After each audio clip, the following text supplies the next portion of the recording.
The Three Sillies. Once upon a time there was a farmer and his wife, who had one daughter, and she was courted by a gentleman.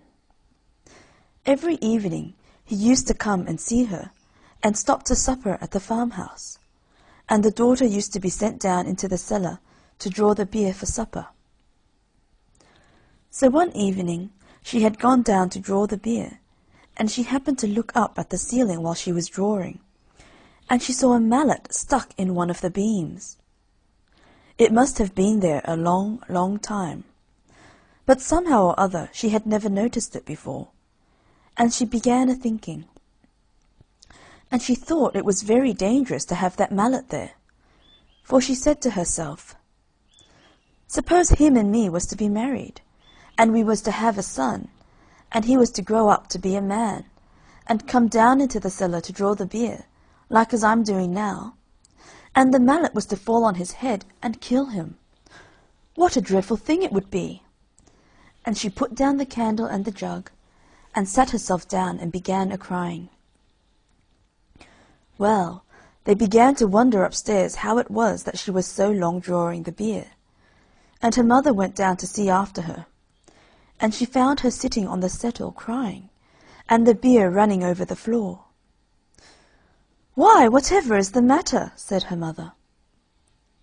"Oh, mother," says she, "look at that horrid mallet. Suppose we was to be married, and was to have a son, and he was to grow up, and was to come down to the cellar to draw the beer, and the mallet was to fall on his head and kill him. What a dreadful thing it would be!" "Dear, dear, what a dreadful thing it would be!"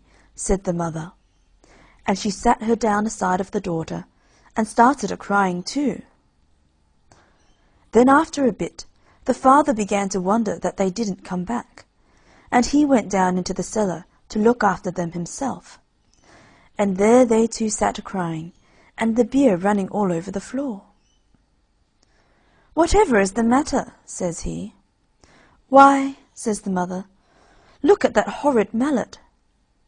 Just suppose if our daughter and her sweetheart was to be married, and was to have a son, and he was to grow up, and was to come down into the cellar to draw the beer, and the mallet was to fall on his head and kill him.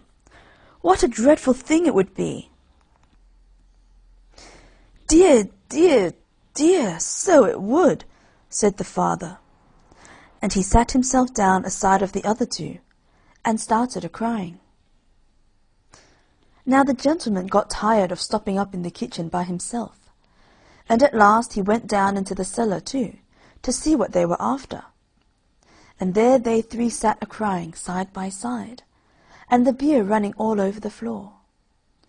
And he ran straight and turned the tap. Then he said, "Whatever are you three doing, sitting there crying, and letting the beer run all over the floor?" "Oh," says the father, "look at that horrid mallet. Suppose you and our daughter was to be married, and was to have a son, and he was to grow up, and was to come down into the cellar to draw the beer, and the mallet was to fall on his head and kill him." And then they all started a-crying worse than before. But the gentleman burst out a-laughing, and reached up and pulled out the mallet. And then he said, "I've travelled many miles, and I never met three such big sillies as you three before. And now I shall start out on my travels again, and when I can find three bigger sillies than you three, then I'll come back and marry your daughter." So he wished them good-bye, and started off on his travels, and left them all crying because the girl had lost her sweetheart. Well, he set out and he travelled a long way, and at last he came to a woman's cottage that had some grass growing on the roof. And the woman was trying to get her cow to go up a ladder to the grass, and the poor thing durst not go. So the gentleman asked the woman what she was doing. "Why, look ye," she said, "look at all that beautiful grass. I'm going to get the cow onto the roof to eat it. She'll be quite safe, for I shall tie a string round her neck, and pass it down the chimney, and tie it to my wrist as I go about the house, so she can't fall off without my knowing it." "Oh, you poor silly," said the gentleman. "You should cut the grass and throw it down to the cow."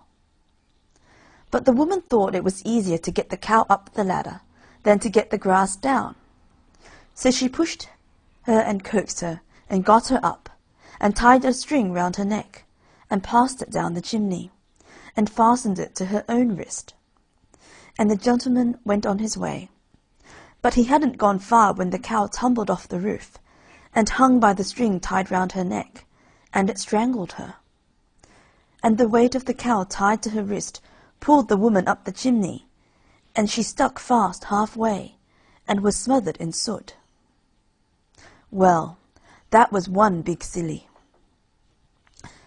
And the gentleman went on, and he went to an inn to stop the night, and they were so full at the inn that they had to put him in a double-bedded room, and another traveller was to sleep in the other bed.